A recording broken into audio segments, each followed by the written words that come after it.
apakah nanti orang-orang atau pihak-pihak yang mengatakan bahwa Gus Dur ini melakukan penghinaan terhadap agama, kemudian telah menimbulkan juga keonaran, itu dapat juga dipidana terkait dengan kabar bohong itu, gitu loh. Kita minta di sini kalau memang betul ya hukum ini dijadikan alat untuk menegakkan keadilan dan kebenaran, gitu kan. Tapi kalau alat hukum memang dijadikan legitimasi untuk penindasan, legitimasi untuk membungkam, jadi tools social control untuk membungkam oposisi dalam ini Gus Nur dan Pak Bambang Tri, maka sudah jelas rakyat dapat melihat jelas kalau besok memang tidak ada tuntutan hukum terkait dengan kabar-kabar yang mengatakan Gus Nur adalah penghina agama atau melakukan penghinaan terhadap agama, maka jelas kita dapat melihat bahwa diskriminasi hukum nyata terjadi, dan juga lagi-lagi yang digunakan adalah alat yang digunakan oleh para penjajah untuk membungkam para rakyat Indonesia dulu.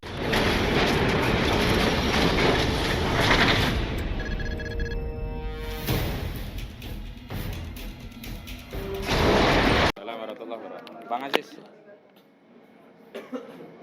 engkau mau menyampaikan juga?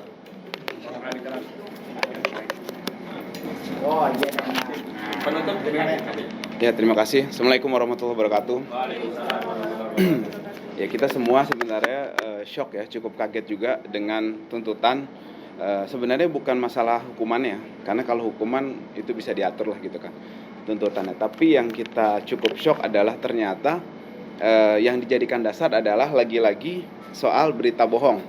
Jadi tools atau alat kolonial, alat penjajahan Belanda yang dulu digunakan untuk membungkam Republik gitu kan, ini digunakan ironis sekali lagi-lagi setelah beberapa saat yang lalu ada Habib Rizik, kemudian juga Habib Bahar gitu kan, dan lain sebagainya. Saat ini lagi-lagi menimpa Gus Nur gitu kan. Bagaimana tools dari company, dari VOC, dari penjajah digunakan untuk menindas sesama bangsa sendiri. Ini menurut saya satu hal ironis yang menurut saya perlu jadi catatan kita semua.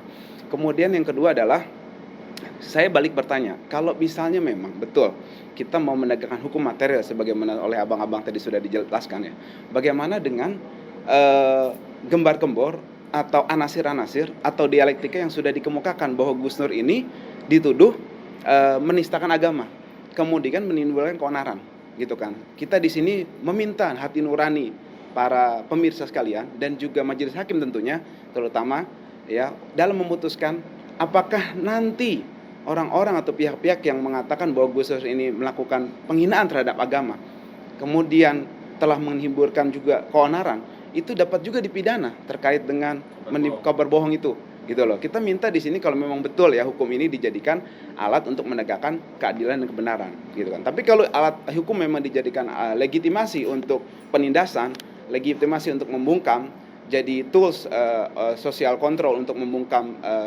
oposisi dalam ini Gus Nur dan Pak Bambang Tri, maka sudah jelas rakyat dapat melihat jelas kalau besok memang tidak ada tuntutan hukum terkait dengan kabar-kabar yang mengatakan Gus Nur adalah penghina agama atau melakukan penghinaan terhadap agama, maka jelas kita dapat melihat bahwa diskriminasi hukum nyata terjadi, dan juga lagi-lagi yang digunakan adalah alat yang digunakan oleh para penjajah untuk membungkam para rakyat Indonesia dulu. Ini yang sangat ironis dan harus dihentikan. Sekarang ada di majelis hakim, dan secara opini saya yakin memang masyarakat insya Allah sudah cerdas gitu kan. Masa ada orang mengatakan sesuatu kemudian dituduh untuk berita bohong dan juga dibawa ke meja hijau, sedangkan yang lain-lain tidak. Ini kan jelas diskriminasi dalam penegakan hukum. Demikian saya bisa sampaikan. Semoga insya Allah majelis hakim dibukakan mata hatinya nanti untuk memutuskan jangan menjadi bagian legitimasi untuk kezoliman, dan juga jangan jadi legacy untuk kedepannya anak cucu kita menyaksikan bagaimana diskriminasi dalam penegakan hukum dan kita adalah bagian dari penindasan itu. Mari majelis hakim kita buka semuanya supaya adil untuk masyarakat dan juga untuk anak cucu kita melihat bagaimana tindak tanduk sepak terjang Anda dalam menegakkan hukum di Republik ini. Demikian, terima kasih. Assalamualaikum warahmatullahi wabarakatuh. Waalaikumsalam warahmatullahi wabarakatuh. Mas Andika terakhir. Assalamualaikum warahmatullahi wabarakatuh. Waalaikumsalam warahmatullahi wabarakatuh. Terima kasih. Saya ucapkan terlebih dahulu pada pengunjung sidang yang senantiasa menemani persidangan ini dari awal hingga hari ini. Terus untuk hari ini kami juga berterima kasih pada Ustadz Yusuf Martak dan dari senior-senior kami dari alumni UI, Universitas Indonesia, UI Watch.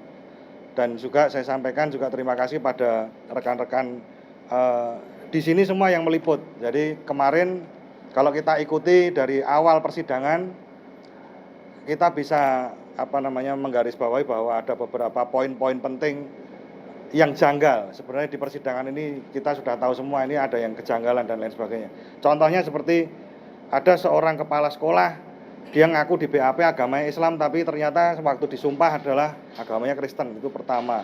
Yang kedua, SMP ditempuh dalam jangka waktu 2 tahun. Yang ketiga, nomor ijazah itu tidak sesuai dengan jumlah dari siswa secara keseluruhan. Itu adalah kejanggalan kita yang kita dapat kita lihat di persidangan, dan itu bukan dari kami, itu adalah saksi-saksi mereka juga. Dan saya harap di sini tadi yang sudah disampaikan beberapa tokoh juga meminta bahwa dalam kasus ini sebenarnya ijazah Pak Jokowi yang asli itu kalau bisa dihadirkan di persidangan ini sudah cukup membuat terang semuanya. Dan masyarakat Indonesia pasti akan jelas semua bahwa presiden saya ini ternyata isu yang dihembuskan itu tidak benar, dan inilah kebenarannya.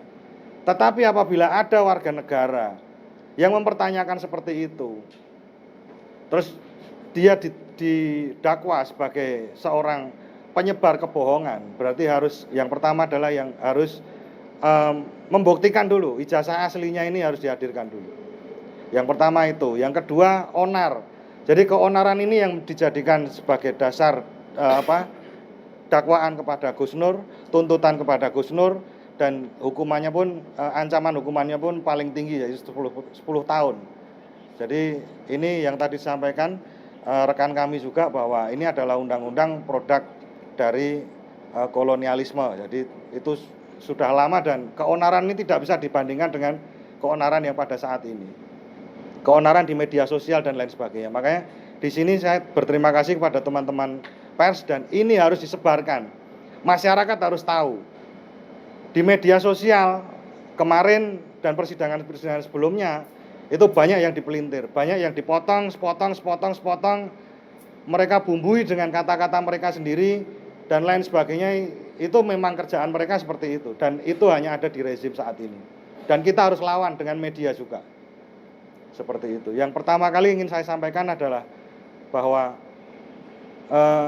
negara ini adalah negara Republik Indonesia, jadi bukan negara kerajaan. Yang mana kekuasaan itu dibatasi oleh waktu. Jadi mohon dengan sangat bapak-bapak yang di sana yang memproduk kasus ini, tolong ingat bahwa kekuasaan itu tidak selamanya.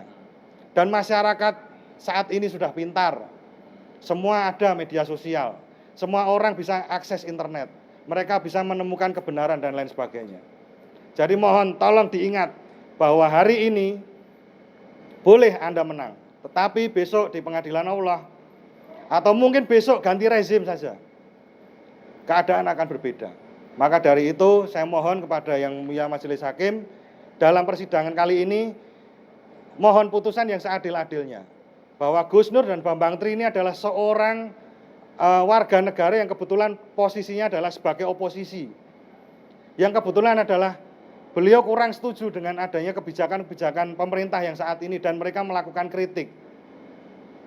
Gus Nur tidak melakukan kejahatan terhadap negara. Gus Nur bukan kriminal. Gus Nur tidak, coba dibayangkan. Sekarang mohon maaf, kasus di Kanjuruhan 144 orang meninggal.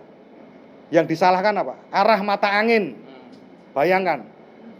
Ini negara hukum katanya, tapi berlakunya seperti itu dan lain sebagainya. Itu banyak dari Jaksa Pinangki, dan sekarang pun yang lagi heboh dan lain sebagainya, ada polisi yang terjerat dengan kasus narkoba bertonton, bahkan kasus pembunuhan dan lain sebagainya yang belum terungkap juga ada.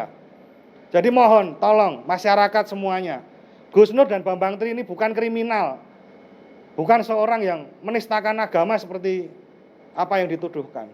Gus Nur ini punya pesantren tahfiz Al-Quran. Masa iya seorang yang punya pesantren seperti itu menghina agama, bahkan agamanya sendiri? Itu sangat tidak masuk akal. Saya kira sekian yang saya sampaikan, mungkin ada tambahan dari rekan-rekan semua, bapak-bapak senior-senior. Kalau selesai, kalau sudah cukup, mungkin kita cukupkan untuk pernyataan kita pada hari ini. Takbir. Takbir. Takbir. Assalamualaikum warahmatullahi wabarakatuh.